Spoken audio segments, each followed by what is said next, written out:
আসন্ন নির্বাচনে অ্যানেক্সাস 7 অর্থাৎ প্রিসাইডিং অফিসারের ডায়েরি কিভাবে পূরণ করতে হবে, কোন পরিস্থিতিতে কোথায় কি লিখতে হবে, চলুন দেখে নেওয়া যাক। আপনার বুথের ডিস্টিংগুইশিং মার্ক এখানে অবশ্যই দিতে হবে। নেম অফ দি কনস্টিটিউয়েন্সি লিখবেন, যেমন এখানে আমরা লিখেছি 253 বড়জোড়া, এটি ব্লক লেটারে লিখতে হবে। ডেট অফ পোল দেবেন, কোন তারিখে ভোট হচ্ছে। Number and name of the polling station লিখবেন, যেমন এখানে লেখা আছে 23 Kapista primary school.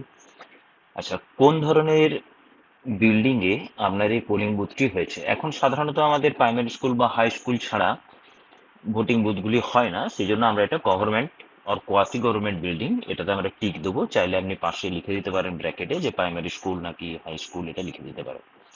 Number of polling officer recruited locally FNE, এটাও এখন আর হয় না।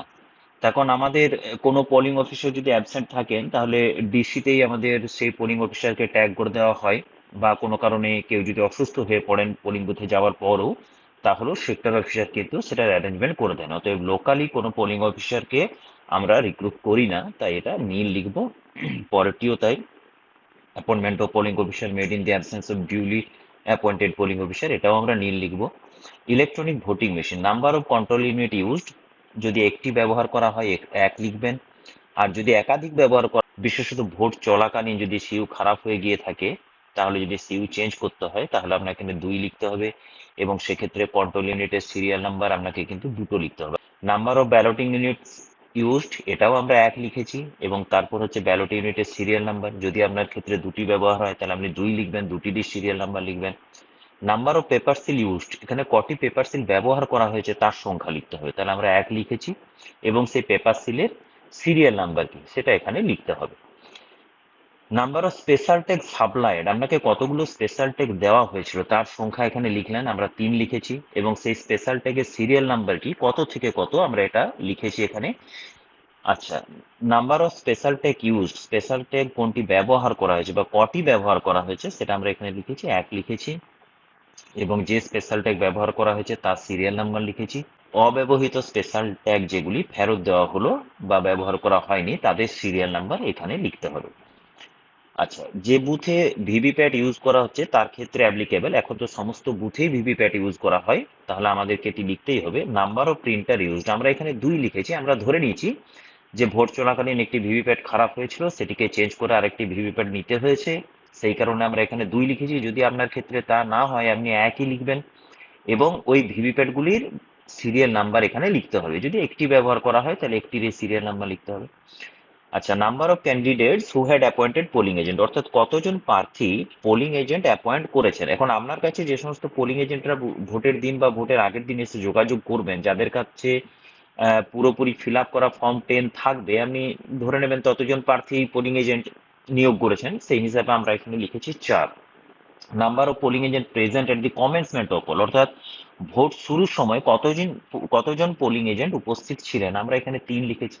Number of polling agent who arrive late, দেরিতে কতজন এসেছেন, একজন, আমরা এক লিখেছি। তাহলে number of polling agent present at the close of poll, vote শেষের সময় কতজন পোলিং এজেন্ট উপস্থিত ছিলেন, তাহলে আমরা এখানে সেটি 4 লিখেছি। Total number of voter assign to the polling station, ধরুন মার্ক কপি ও ইলেক্টরাল রোলে আপনাকে যেটি ডিসি থেকে দেওয়া হয়েছিল সেখানে 957 জন ভোটার ছিল, আর আপনার বুথে 4 জন ইডিসি প্রডিউস করে ভোট দিয়েছেন, তাহলে আপনি এটি লিখবেন 957 প্লাস 4, ব্র্যাকেটে লিখে দিবেন EDC. Number of elector allowed to vote according to mark copy of electoral roll, mark copy of electoral roll অনুযায়ী কতজন ভোটার ভোট দিয়েছেন, তাহলে 815 জন আমরা এখানে লিখেছি। Total number of electors as entered in the register of voter for 17A, অর্থাৎ 17A অনুযায়ী কতজন ভোটার ভোট দিয়েছেন, তাহলে এখানেও আমরা 815 জন, অর্থাৎ এটি 17 রেজিস্টারের লাস্ট সিরিয়াল নাম্বার হবে। Number of vote recorded as per the voting machine, আমরা এখানে 813 লিখেছি।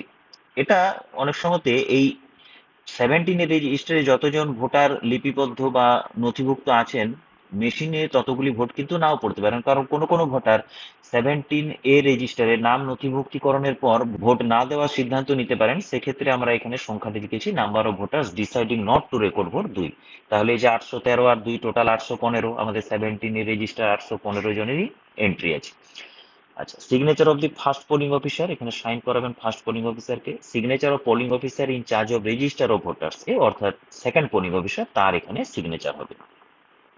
Number of electors who voted, কতজন ভোট দিয়েছেন, তার মধ্যে মেল কতজন, ফিমেল কতজন, থার্ড জেন্ডার কতজন এবং টোটাল কতজন। চ্যালেঞ্জ ভোট কতগুলিকে আপনি অ্যালাউ করেছেন সেটা সংখ্যাটা আমরা নীল লিখেছি। চ্যালেঞ্জ ভোটও খুব সাধারণত এখন হয় না, আর যদি হয় আপনাকে কিন্তু এখানে সেই সংখ্যাটি লিখতে হবে। নাম্বার রিজেক্টেড অর্থ কতজনের চ্যালেঞ্জ গৃহীত হয়নি, তাহলে সেই সংখ্যাটি এখানে লিখবেন।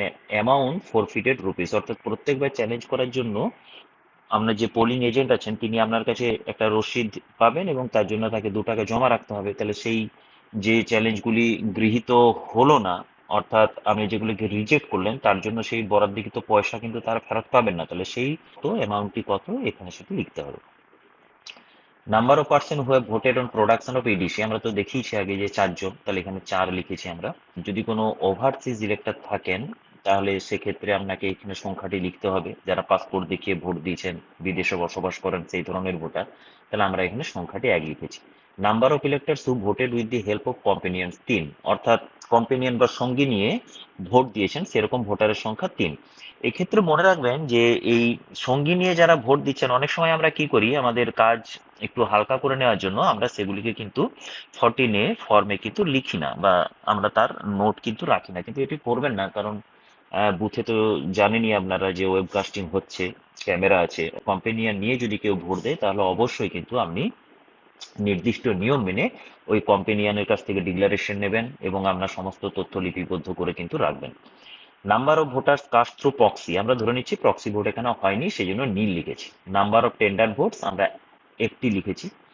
আচ্ছা, number of electors from whom declaration as to their age obtained, অর্থাৎ যদি আপনার মনে হয় কোনো ভোটারের বয়স 18 বছর থেকে কম বলে মনে হচ্ছে, তার কাছ থেকে একটা ডিক্লারেশন নিতে হয়। তা সাধারণত এগুলো আমাদের হয় না, এখন প্রত্যেকেরই এপিক হয়ে গেছে, প্রত্যেকেরই বয়সের প্রমাণপত্র দিয়েই তারা ভোটার লিস্টে নাম তুলেছেন, অতএব এগুলি আমরা নীল লিখেছি। whether it was necessary to adjourn the poll and if so the reason for such adjournment, অর্থাৎ কোনো কারণে আপনাকে ভোট বন্ধ করতে হয়েছে কিনা, যদি হয়ে থাকে কি কারণে হয়েছিল। আমরা এখানে ইয়েস লিখেছি, তাহলে দুটো কারণ দেখিয়েছি, একটা ন্যাচারাল ক্যালামিটি অর্থাৎ প্রাকৃতিক বিপর্যয়, আর একটি হচ্ছে ভিভিপ্যাটের failure. Number of votes cast in every 2 hour, প্রতি 2 ঘন্টাতে কতগুলি ভোট পড়েছে, যেমন সকাল 7টা থেকে 9টা 115, 9টা থেকে 11টা 154, 11টা থেকে 1টা পর্যন্ত 172, 1টা থেকে 3টে পর্যন্ত 128, আর 3টে থেকে 5টা পর্যন্ত 125। এগুলো কিন্তু কিউমুলেটিভ নাম্বার নয়, প্রতি 2 ঘন্টাতে যে ভোট পড়েছে আপনি সেটুকুই শুধু এখানে লিখবেন।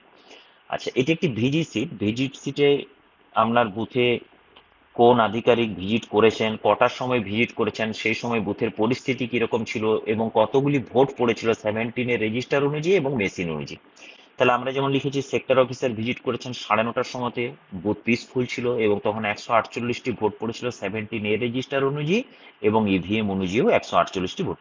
এই ভিজিট সিট কিন্তু খুব গুরুত্বপূর্ণ, যখনই কোনো আধিকারিক তিনি মাইক্রো অবজারভার হন বা সেক্টর অফিসার হন বা অবজারভার হন, যেই আপনার বুথে আসুন না কেন, আপনি অবশ্যই তার কাছে এই ভিজিট সিট ফিল আপ করে দেবেন, তিনি কিন্তু সই করে দেবেন। আচ্ছা, number of slip issued at the closing hour of the poll to elector standing in the queue, যদি আমরা ধরে নিই যে সন্ধ্যে 6টা পর্যন্ত ভোটের সময় ছিল বা ভোট শেষ করার সময় ছিল সন্ধ্যে 6টা, তাহলে সেই সন্ধ্যে 6টার সময়তে আপনার বুথের বাইরে কতজন লাইনে দাঁড়িয়েছে তাদেরকে কিউ স্লিপ দিতে হয়। সেই কিউ স্লিপ কতজনের দেওয়া হয়েছে, আমরা ধরে নিচ্ছি 39 জনের। Time at which poll finally closed after the last search elector cast his or her vote, অর্থাৎ যে সমস্ত ভোটারদেরকে কিউ স্লিপ দেওয়া হয়েছিল তার মধ্যে লাইনের শেষে যে ব্যক্তি ছিলেন তিনি কটার সময় ভোট দিয়েছেন, তারপর আমরা ভোট ক্লোজ করব, তাহলে সেই সময়টি এখানে লিখতে হবে। তাহলে আমরা সন্ধ্যে 6টা ভোট ক্লোজিং এর টাইম ধরে নিয়ে এটা 6টা 45 লিখেছি, এটা কিন্তু চেঞ্জ হতে পারে। Electoral offences with details, polling স্টেশনের 100 মিটারের মধ্যে কোনো ধরনের স্লোগান বা এই ধরনের কিছু দেওয়া হয়েছিল কিনা, আমরা নীল লিখেছি। ইম্পারসোনেশন অফ ভোটার, কোনো ভুয়ো ভোটার পাওয়া গেছিল কিনা, আমরা নীল লিখেছি। তা আপনার বুথের বাইরে যে সমস্ত ভোটার তালিকা দেওয়া ছিল বা নির্বাচন ক্ষেত্রের ছবি সহ যে তালিকা দেওয়া ছিল সেই তালিকাগুলি কেউ ছিঁড়ে ফেলেছে, বিকৃত করেছে, এই ধরনের কোনো ঘটনা ঘটেছে কিনা, আমরা নীল লিখেছি। ব্রাইবিং অফ ভোটার, ভোটারদেরকে ঘুষ দেওয়া হয়েছে কিনা সেটাও আমরা নীল লিখেছি। Intimidation of voters and other persons, অর্থাৎ কাউকে ভয় দেখানো হয়েছে কিনা, নীল লিখেছি। আর বুথ ক্যাপচারিং অর্থাৎ বুথ দখল হয়েছে কিনা, আমরা নীল লিখেছি। এই সমস্ত ঘটনাগুলি যদি হয়ে থাকে আপনাকে কিন্তু লিখতে হবে, কারণ আপনার বুথে ওয়েবকাস্টিং হচ্ছে, আপনি যদি ভাবেন যে না আমরা এগুলো মেনশন করব না, তাহলে সেটা কিন্তু ঠিক হবে না। Was the poll interrupted or obstructed by riot, দাঙ্গার জন্য ভোট বন্ধ হয়েছিল কিনা আমরা না লিখেছি। ওপেন ভায়োলেন্স আমরা না লিখেছি। ন্যাচারাল ক্যালামিটি আমরা যেহেতু আগেই বলেছি ন্যাচারাল ক্যালামিটির জন্য ভোট বন্ধ ছিল, আমরা এখানে ইয়েস করেছি। বুথ ক্যাপচারিং হয়নি। ফেলিওর অফ ভোটিং মেশিন হ্যাঁ হয়েছে, আমরা ভিভিপ্যাট চেঞ্জ করেছি, আমরা লিখেছি আগে বা দেখিয়েছি। এনি আদার কজ নো লিখেছি। Please give details of the above, তাহলে আমাকে ডিটেলস লিখতে হবে কি কারণে ভোট বন্ধ ছিল। আমরা লিখেছি poll was interrupted due to rain and storm for 15 minutes, এবং টাইমটা আমরা মেনশন করে দিয়েছি 4:10 থেকে 4:25, and due to failure of VVPAT for 35 minutes, 12:35 থেকে 1:10 পর্যন্ত।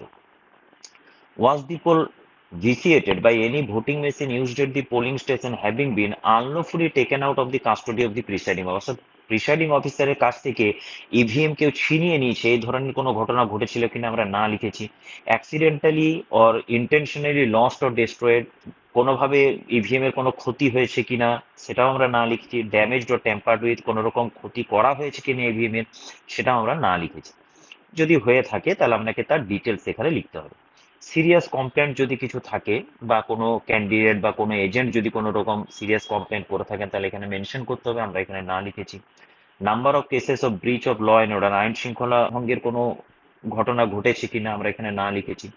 Report of mistakes and irregularities committed if any at the polling station, এই ধরনেরও কোনো রিপোর্ট যদি আপনার কাছে আসে যে আপনি সঠিক নিয়ম মেনে ভোট করছেন না, এই ধরনের অভিযোগ যদি কিছু আসে তাহলে সেটা এখানে লিখতে হবে। তাছাড়া আমরা এখানে নাই লিখেছি।